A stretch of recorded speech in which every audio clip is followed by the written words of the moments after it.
Time now to have a discussion that'll never get old, in my opinion, because we all have different opinions on it. And that question is, what's your favorite ballpark?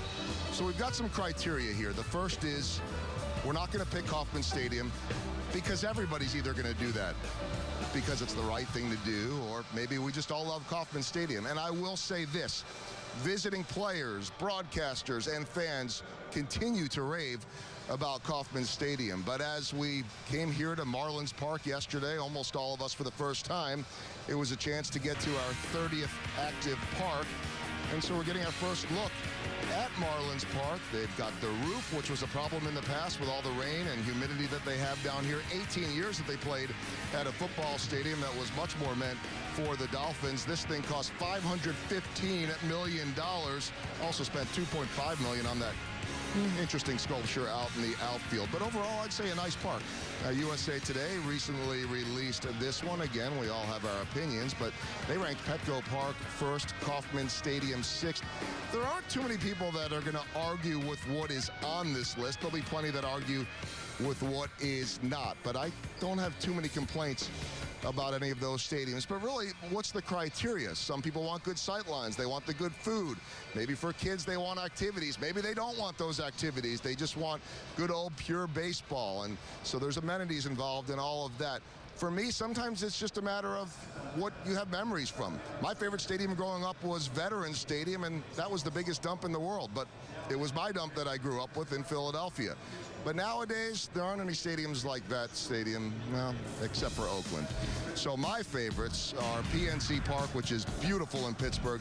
Target Field in the city of Minneapolis, completely underrated. Safeco in Seattle is great. I love the history of the area of Baltimore, and Camden Yards has held up beautifully. But to me, there's nothing like the aura of Fenway Park. It's not the easiest place to work, and that would be the criteria of a lot of us in the business, too, from the writers to the broadcasters. Yeah, it can be hard to get from the field up to the press box. I don't think that fans really care about that. But if you haven't been to Fenway, there's just something special about walking into that park and just feel like you're in a different generation and a different era, even with all the great updates that they've done on that park that's over 100 years old. Now, I haven't been doing this as long as Rex or Ryan, and Rex, of course, has played at a lot of these places. So we did a little homework assignment last night and asked the guys to give their 5 favorites. Of course, Rex submitted 6 because, well, that's how HUD is. We made him trim it down to 5. HUD, take it away. Thanks, Joel. Wrigley Field, Fenway Park, AT&T in San Francisco. I love Camden Yards. I love Safeco. I really love them all. But Wrigley, number 1. Our game's such immersed in history. Love the history. Playing for the Cardinals and the Cub rivalry, that was so fun for 3 years. I enjoyed that. I love the fans, and especially, I love the ivy.